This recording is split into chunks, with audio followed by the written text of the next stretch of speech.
then realize if you don't intervene, whoever it is that's doing those things believes they have your tacit approval and everyone else that's in that particular group. Welcome to Your Intended Message, the perfect place for leaders and promising professionals who want to convey the intended message for greater success.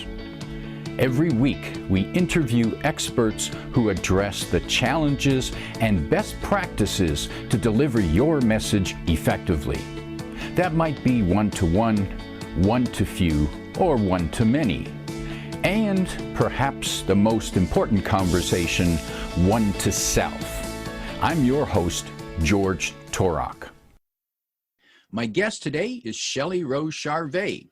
Shelle is back. You might recall her visit from an earlier show where we talked about how to influence others and how to listen more carefully to the types of language they use to see where their motivations are coming from and how you can reach them. Shelle, as you might have guessed, is an expert in influencing and persuasion. She's the author of the best-selling book, Words That Change Minds. It's now available in at least 15 languages. Shelle works with organizations around the world. She's now working remotely like many of us, and she helps organizations understand what really motivates your clients. And finally, the third piece of information about Shelle that would be helpful is that she's currently living in Hamilton, Ontario, Canada. She spends time in Berlin because her hubby is a Berliner. And as you might also guess, Shelle is a student of languages. Of course, she speaks English, French, and Spanish, and she's working on her German. Das ist wichtig. Ein Bier bitte. That's my German. Shelle, welcome to Your Intended Message. Thank you so much, George. Pleasure to be back with you. Great talking with you. The last conversation was certainly stimulating, and I'm sure that listeners, some of them had those aha moments just to pay better attention to the way we use and interpret words. Mm-hmm. Let's go deeper on that topic today, and let's deal with how we deal with, if there's a best, how best to deal with controversy and conflict. Because ideally, we want our words to make things better, not create wounds. So how can we fix and move toward that goal? Yeah. So I'm listening to you. George is using some of the techniques that we talked about in the previous podcast about how some people want to move away from a problem and some people want to move towards. And George was using both of those languages. So if you're interested in how to use that kind of language to engage people, we covered that in the last podcast. So you're talking about controversy and conflict. And everyone has noticed people take definitive positions and then somebody argues with them, and it escalates incredibly rapidly online to people calling each other names. And then, as you know, you're Hitler or you're a Nazi. It ends up that way often enough. People can be really unsure of how to answer. You can see I was unsure of what to say there. And should they reply? Is there anything you can do that's helpful? And those are good questions. I don't think you always need to reply or you always should reply. But sometimes if you're involved in a group and you say nothing, it's really like you're condoning what's going on. And you don't always have to get involved in the content of the issue. You can pull things back to a higher level. You can zoom out and think about, listen, if we want to have a productive or a more productive conversation, maybe it's easier to do it this way. Or if we want to avoid things escalating, my suggestion would be that we handle it in a particular way. And that's what I want to talk about. What is that particular way? So first of all, is it a good idea to intervene or not? Then realize if you don't intervene, whoever it is that's doing those things believes they have your tacit approval and everyone else that's in that particular group. Very recently, I was talking to a friend who is involved in a online coaching group, and someone made a very racist remark.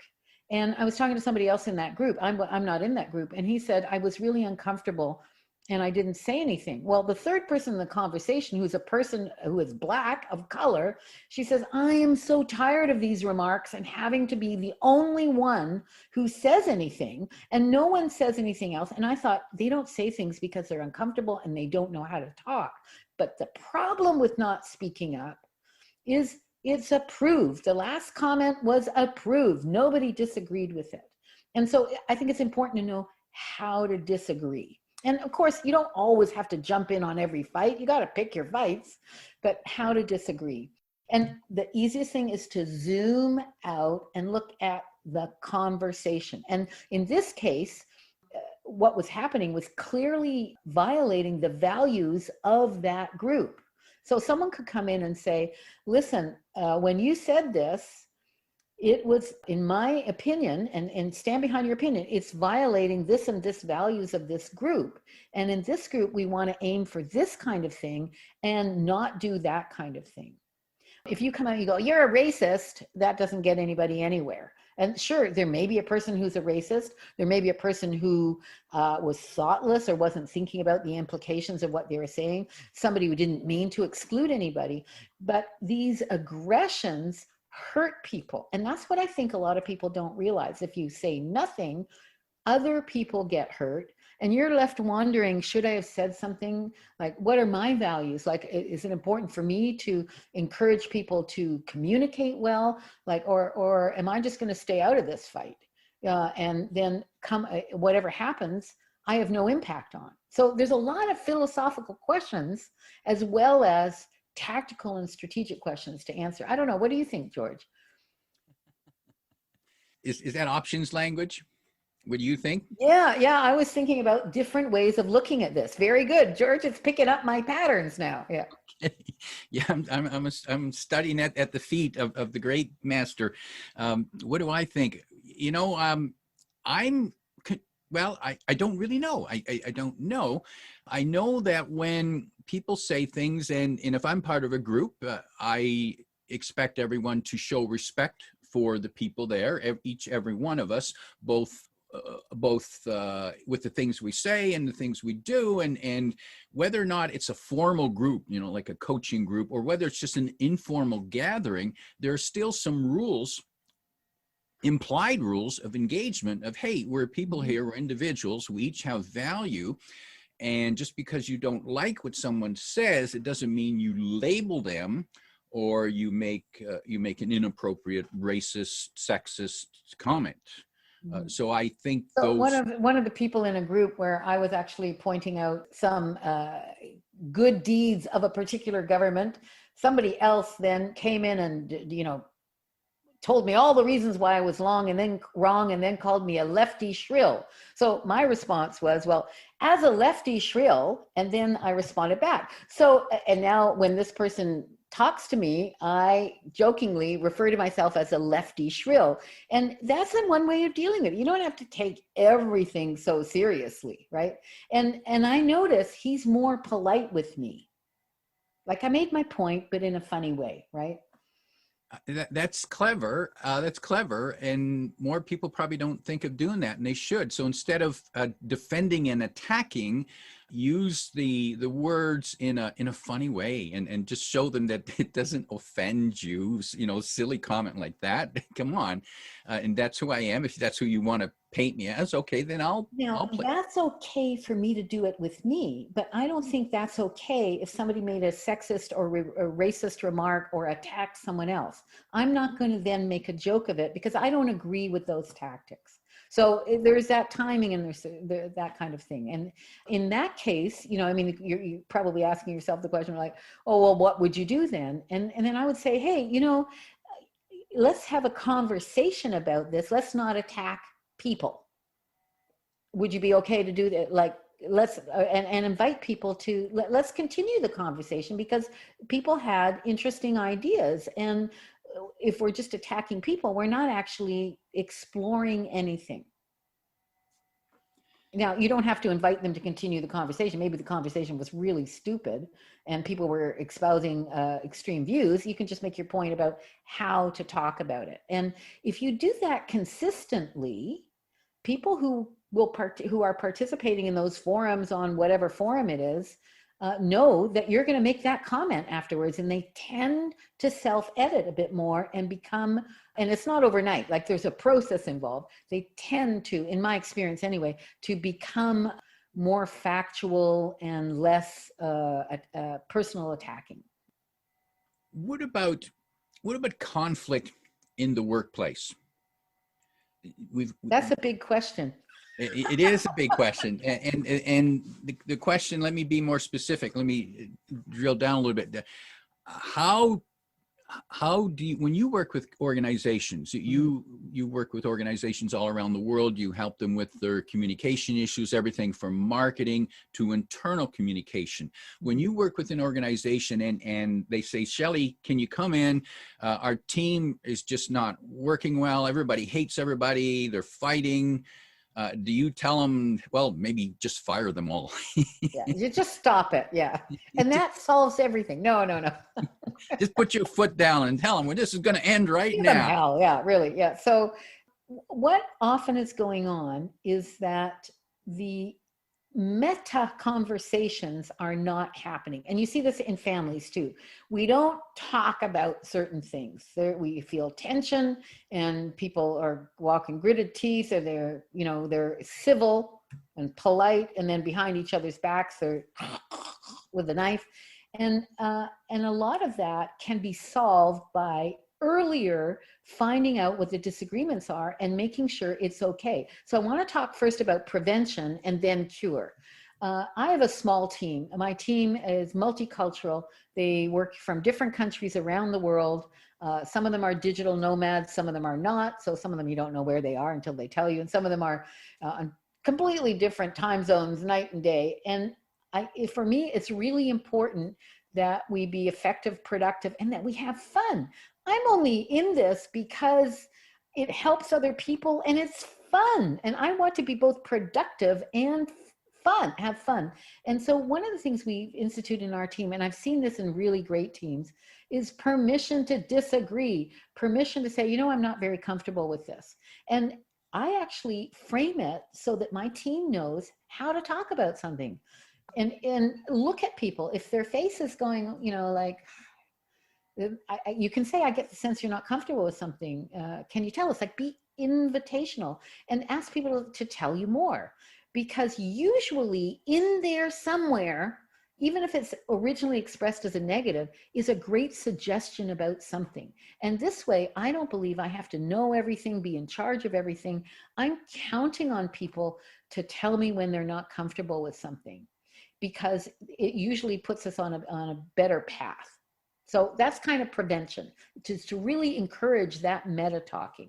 And I also give a lot of praise and feedback when it's due. People need to be encouraged and supported, particularly from their leadership. Now, interesting, you used the phrase permission to disagree, and I associate that phrase with the military, because maybe I've seen that in movies. Permission to disagree, sir. Yeah. Yes, which I always thought is a great phrase. If only more organizations would make that phrase a standard operating procedure for everyone to be able to tap into, and that would make it less of an argument and a conflict and more of, well, it's just a disagreeing of opinion. Yeah. So wouldn't you rather have a conversation than a confrontation? You bet. Right. Yeah, and you can create one of those. Absolutely. And that's about the environment that you set up as a leader. And are people afraid of you? Are they afraid if they disagree that you're going to humiliate them? Hopefully not. And what kind of forms? Some people who are shy and more introverted don't want to necessarily disagree in a meeting, even a virtual meeting, but you can actually find out what they're really thinking. Or you can just invite them to say, you look like you're thinking about something. Can you share it with us? And be open and nod your head while they're talking to encourage those people who are shy and less willing to share their opinions. Now, Shelle, we're still on the prevention point, and yeah. I want to bring out what have you seen leaders do effectively to encourage conversation instead of conflict? Right. They ask their people if they've talked to so-and-so.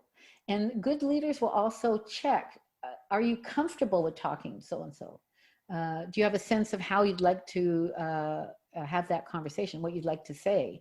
And then you can offer your coaching or your guidance if the person is saying, this is not the kind of thing I'm used to. Like, I wasn't hired to be Miss Confrontational here. You say, well, how about we talk about what might be a good strategy? Leaders are willing to talk about the process of the communication as well as just what people are going to say. Like, how are you going to deal with this? And I think that those kind of coaching conversations develop people capable of having meta conversations, which you need in any kind of successful relationship. The ability to talk about it, right? You're calling it meta conversation. Meta meaning the whole message. Meta means about. So when you have a meta conversation, it's about something. So we are now having a meta conversation about conflict, how to reduce conflict. So we're talking about how are we talking about it, right? So we talk about the how as opposed to the content, just the content. What. Yeah. Got it. So, how would you like to open this conversation? Well, I'd like to open it by having a cup of coffee together, right? So something like that. That's the kind of thing to prevent. And it's a cultural thing. There are lots of cultures. And again, culture is a generalization. I kind of see culture as an umbrella. And not everyone who comes from a certain culture is under that umbrella. So you have to pay attention to individual differences, but there are cultures that are very reticent to talk about conflict, and it's difficult. So I like to talk about it as people having different opinions, or find out what other people are thinking, because the word conflict and even thinking about it gives some people in some cultures can't do that, just can't do that. Tell us about the cure. The cure. So that sounds so definitive. Okay, here is the thing. We see this in the internet marketing. It's the one thing. Well, I kind of don't think there is one thing. So, but I think if there's conflict, somebody has to step up and acknowledge that things are not all rosy. The things are not perfect right now. And I think it's up to the leader to say that. I get the sense that there's a lot of disagreement here that we haven't yet resolved. Keyword, yet. So one of the things we talked about in the previous podcast was putting problems in the past up to now, because you want to give people the possibility that we can fix this, right? If you come in as a leader and say things are not working well, it's like, that's the way it is. There's nothing you can do about it. But if you say, there's things going on and conversations that we haven't had yet, that means that we've been having some conflicts. We've been getting in each other's way. And I'd like to suggest that we could actually find out what each person needs and figure out how we can work this out. And as a mediator, I would go in and I would actually talk to different people, and people tend to be very angry and very hurt. And this is a good thing because it has energy. And you can find out what people are angry about, what they're hurt about, and what they need, and then bring that together in a more of a group meditation process.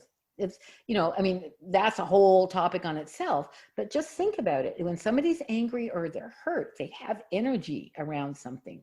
If they're resigned and bitter, they've already given up, and that's much harder to deal with. And then you need to make them angry, so at least they've got some energy around something. So aren't you annoyed about this? Might be a question in that case. I'd be annoyed. Wouldn't you be annoyed about this? Well, because someone who's resigned, it just, they're coming in to get their paycheck and they're really not, they've given up because they believe it's hopeless. And your job is to convince them, well, it's not hopeless, and I'm here, and we're going to figure out how to make this work. So right? anger, as a leader, that's your job. Yeah. Anger and being hurt are still a positive sign, because I guess it means they care. Correct. And they have energy to put into this, right? When they're exhausted and depleted and bitter, I'm not bitter, then that's harder. They've given up. So. Got it. Okay. And how do you take the anger or the hurt, how do you build on that? Where do you go from there? So one thing you might, once you create a rapport and you're having a conversation about this, I might even ask somebody, are you angry enough to want to do something to solve this and participate in a process to solve this? Or are you hurt enough to want to do something to contribute to making this right?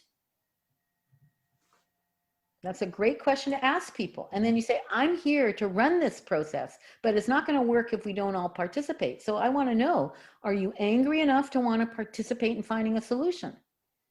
Is this unacceptable to you, the current state, and you want to make it better? That's what the question's really saying.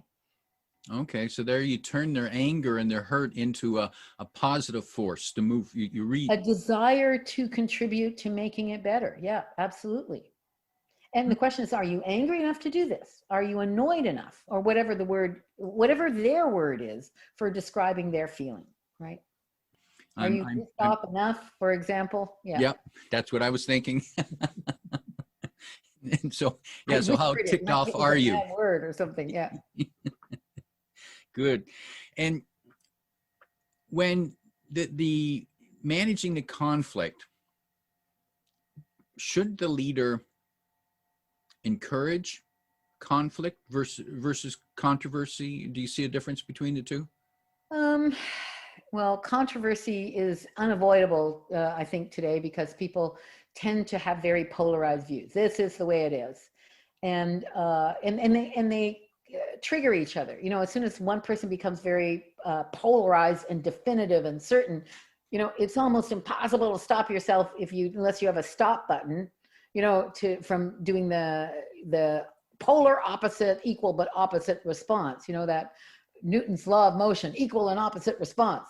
So you really have to have a slowing down technique for that. I forget what your question was. What was your question, George? Well, the conflict, should a leader encourage conflict within the organization, and can conflict be healthy? So I wouldn't frame it necessarily as conflict. I would frame it as differences. Because the word conflict, again, going back to the cultural umbrella, can trigger a lot of people to go, oh, can't do that.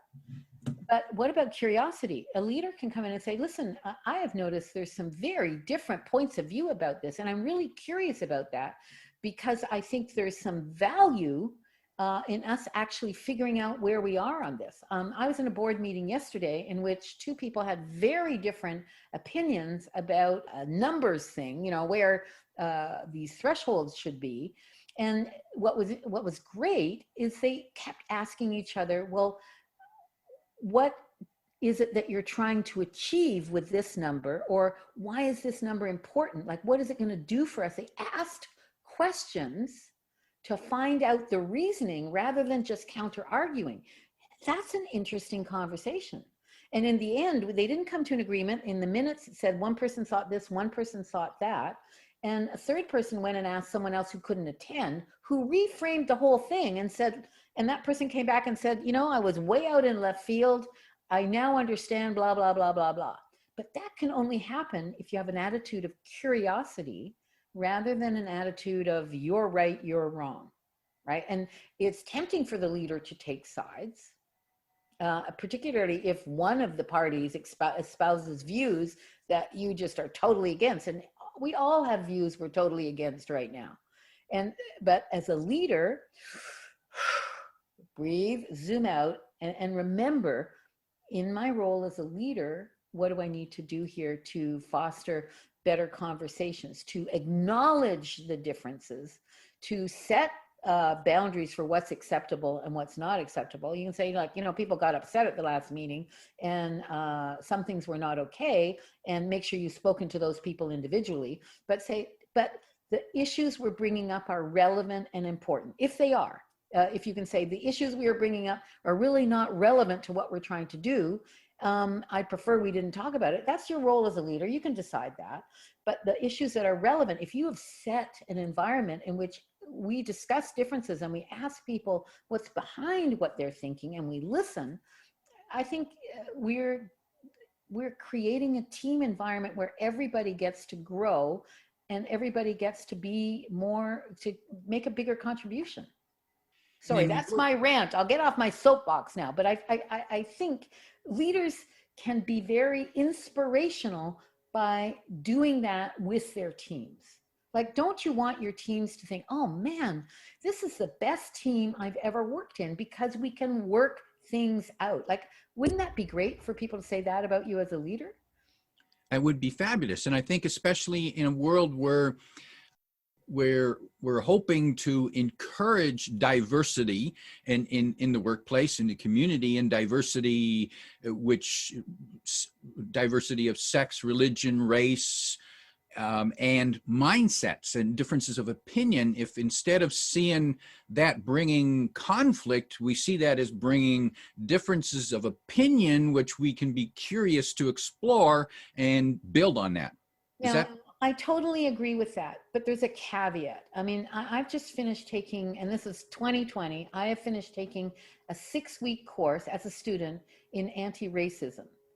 And one of the things that happened to me, like a lot of things happened to me taking this course, and one of them is I realized by the fact of not getting involved in dealing with systemic racism, like things that are actually built into the system, I've been complicit in it continuing. Like the fact that I don't get involved to change the system means that I'm kind of thinking things are just okay the way they are. And I'm not saying everybody needs to be on the streets, but you can just Google the question, what are the ways that white people can help end systemic racism? It's all out there on the internet. Like, who do we need to be writing emails to? Who do we need to be commenting on? What are the kinds of things we can do in our own behavior? And I was kind of shocked to realize that I have a value that is treating everybody fairly, and yet I've been doing nothing about systemic racism against Indigenous peoples in Canada, against people of color, etc. I haven't really been doing anything about that. Now, some people might say, well, I don't think there's systemic racism. Well, it's not up to me to think that. Talk to somebody who's been on the receiving end of that their whole lives. I mean, in the very first episode of this course, our trainer, who is a Black woman from the Southern United States who's been living the last 30 years in Paris, she told us about her upbringing.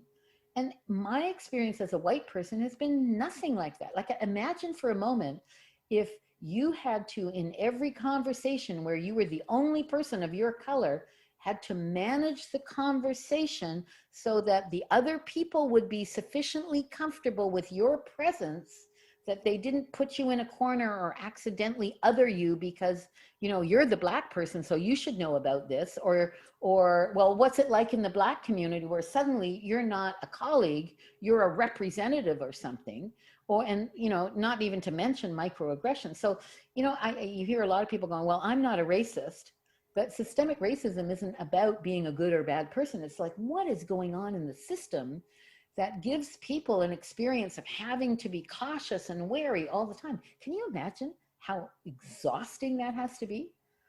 And that was a real eye-opener for me. interesting enough, I experience, you know, like a white male, white male, everything's just fine with the world, you know, there's no, but I experienced that myself for the first time when I was 20. I backpacked around the world. And when I went, and Europe was easy to travel, but when I went to Asia, and in particular India, where I stood out, I couldn't blend in anymore. People knew I didn't belong there. And I had long hippie type hair as well. I stood out and people stared at me and they treated me differently. And so I became aware of that racism. In my case, it probably worked for me because I was white and I had certain advantages that. You're very tall. You must have stood up head and shoulders above everybody. Yeah. Very, very much, especially when you're trying to get on a crowded bus or get on a train. But I noticed that, and it made an impact, and come back home, back to the Western world, and now I can blend in. I'm white male, and I'm okay. And you're bringing up a very important point. As an expert in influencing, one of the things I realized is that it's hard to convince someone of something if they have not had a personal experience of it. It's very easy to reject. people feel this way. And they go, well, I don't, so that's very easy to happen. And so one of the things about becoming an anti-racist and someone who wants to do something about the systemic racism is learning how to talk to other people about it. And when, as you go through various and sundry processes, and there's lots of books out there. One that I read, which is actually a personal development book, is called Me and White Supremacy. And it talks about things that are uncomfortable, like white fragility.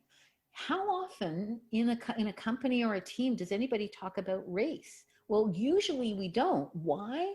Because white people are very uncomfortable, because it feels like it's a personal attack on whether they're a good person or a bad person. So it's much easier to shut those conversations down. It takes courage to turn to a person who's brought that up and say, tell me how you're feeling, rather than going, oh, we have a diversity policy here and we think everything's okay, or that's not really appropriate for our workplace. It's just, and again, that's shutting down people.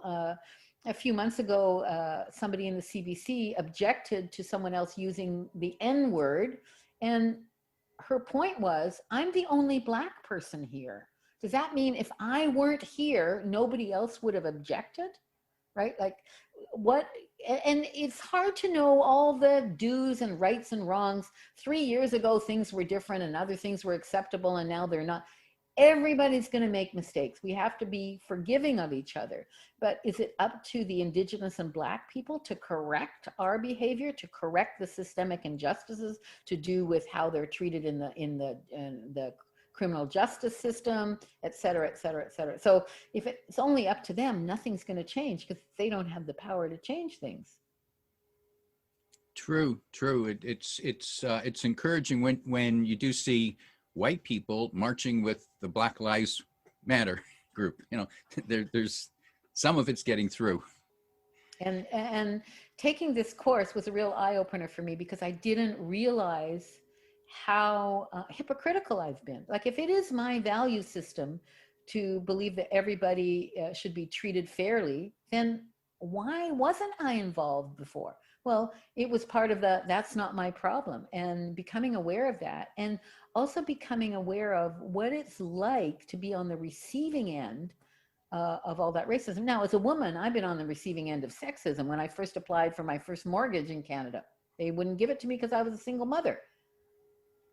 They said I didn't fit into their algorithm. Well, I'm sure there's lots of other people who don't fit into the algorithm as well. I mean, but that's a minor example. It doesn't happen to me every single day of my life. Now, there's an interesting point. And Shelle, is a woman and as a master of influence, what techniques have you used, or have you found useful, or have you advised other women or minorities to use when they are being dismissed? They're not considered, their opinion isn't valuable to the conversation. What can they do? This is an important question. And the reason it's an important question is it's too late to figure out what you're going to do when it happens. Because when it happens, that's emotional. And when you're emotional, you can't think logically. I know this sounds obvious, but people cannot be emotional and logical in the same moment. And to develop a strategy, you need to be logical. So you have to already decide the options you have in front of you before anything happens. And really, there's 3 kinds of options. You confront, that means the person says something and you go against it. You agree with it, or I'm looking for a word that I can't find. You not distract, but you lead it off in another direction, right? So if you confront, you say, and this may be something you want to do or something you don't want to do. I'm not okay with what you just said. That might be a perfectly reasonable thing to do. Or I'm not okay with what you said because I don't believe this is how we work together here in this organization. Or I'm not okay with what you said because I don't want to be treated as if I'm blah, blah, blah. Or that doesn't feel right to me. It doesn't feel right to me, or it is not okay. Like you have the right to define what's okay and what's not okay for you. So that's a confrontation. And the agreeing option would be just to say nothing. right? Or go along with it, or pretend it didn't happen. All those are examples of agreeing. People don't realize that, but saying nothing is an agreement. In this case, if you're looking for consensus around a room about a decision and somebody says nothing, don't believe that that's agreement. Like if they didn't say yes, it doesn't necessarily mean they agreed. But in this other circumstance that I'm talking about, you say nothing, you're kind of agreeing with what was said and done. And redirecting, that's the word I was looking for. Redirecting it is when you take something, and this takes a bit more creativity, and you kind of have to do this beforehand. You need to reframe it into something else. You know, I remember once when I was living in France, I was in a taxi, and the taxi driver was railing against all the immigrants. This is years ago. So this is an old problem, right? Railing against all the immigrants. And I decided to take a redirect approach. And I said to him, you know, that makes sense. You would say that all these immigrants coming from the colonies that France colonized, and they can't make a living, and now they're coming back here. I understand that why these immigrants are coming back and why it can be annoying to the country that colonized them. And then I said, I wonder if we'll make the same mistakes when we start to colonize the other planets. And now I'm watching the taxi driver in the mirror. Maybe I shouldn't have done that. He's trying to recompute what I was going to say, like, because he now had to reconfigure how he was thinking about that, right? Because I zoomed out and looked at it as a whole process. And who would have ever thought of that perspective? Not me. When we colonize the other planets, right? When we colonize the other planets, how do you think they're going to feel about us? And I can see that poor taxi driver just trying to figure that one out. Where did you want me to take you again? My guest today is Shelle Rose Charvet, helping you, asking for permission to disagree.